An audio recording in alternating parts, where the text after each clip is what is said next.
Hello everyone, Clifford Bennett, Chief Economist at ACY Securities. Yet another exciting day in markets where we saw economic data around the world just continue to crunch the global fundamental outlook, particularly for the Western economies, of course. Over in the UK, we saw the fifth straight month of retail sales contraction, 7 out of the last 12. But it was in the US and Germany where things really hit hard. In the US, Texas Manufacturing Index has contracted, fell again for the 12th month in a row. It's just been contracting for a whole year. Hi traders, and thanks for watching. We'd like to take this opportunity to thank our incredible viewers for tuning into our channel. We would greatly appreciate it if you could hit that subscribe button, as we're pushing for the 10,000 subscriber mark by the end of the year. Now back to the video. Manufacturing in Texas is a disaster. And then you had the Chicago Fed National Activity Index. Now, it's done by the Chicago Fed, but it's their National Economic Activity Index. Again, catastrophe, deep negatives. These sorts of numbers are just so indicative of a really quite serious recession approaching. And this is all while, interest rates, the Fed keeps wanting to maintain a tightening bias. Now, over in Europe, we actually saw the German IFO Business Climate Index. It's only been that bad during the GFC and during COVID lockdowns. It's diabolical. And natural gas prices started to pick up. And this is all as ECB President Lagarde came out and again reiterated that they have to get inflation to 2%.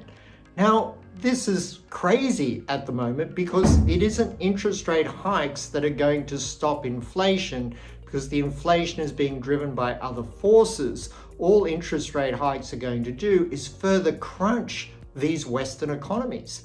So we are looking at a diabolical situation of ever higher or still high interest rates during deepening recessions. That's what we're looking at for the EU. That's what we're looking at for the US.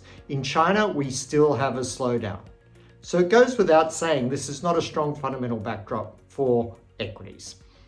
Even in South Korea, we saw consumer morale there hit a 4-month low in yesterday's data or this morning's data. So everywhere there are problems. Well, not everywhere, but certainly in the zone of Western economy demand for consumer goods, i.e. manufacturing, that whole global manufacturing chain is under pressure. That's why I remain bearish the Australian dollar. And as I've been saying, I'm still bearish the euro. Even though the US has these problems, still bearish the euro. And the euro had a good down move. And I think the euro remains vulnerable.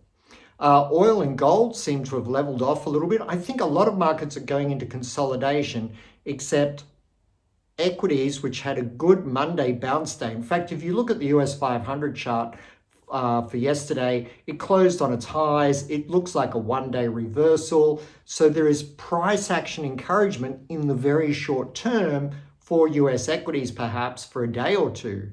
But that fundamental backdrop deterioration, and remember, a lot of people were buying stocks on Monday just because they always buy stocks on Monday. That's just how some of the funds operate. But also because they thought that negative economic data would stop the Fed from hiking rates. But this is not the point.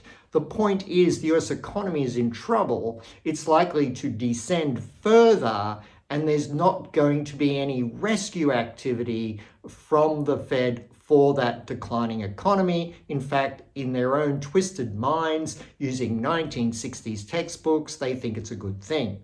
So, good positive price action on the day, a little bit of a reprieve for the Australian stock market as well, but the background fundamentals they're actually getting worse, and they're getting worse at a rapid rate.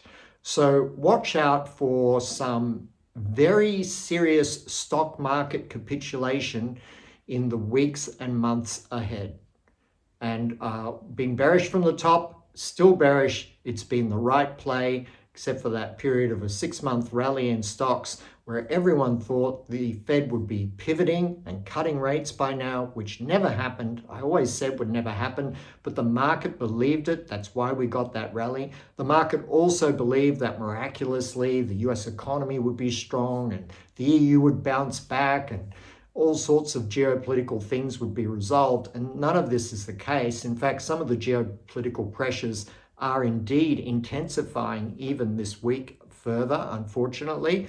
So all sorts of problems in the background. This is not a time to be blindly buying stocks at all.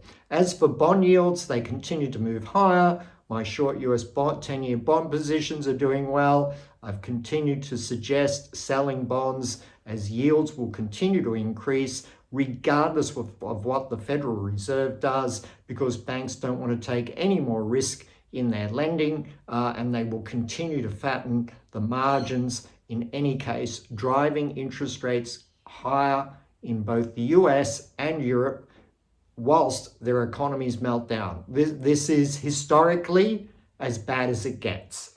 So look for the silver lining. There's actually a golden lining, because gold and oil will recover from this current consolidation phase and move higher. And there's opportunities in the currency market because bizarrely the US dollar could benefit from all this.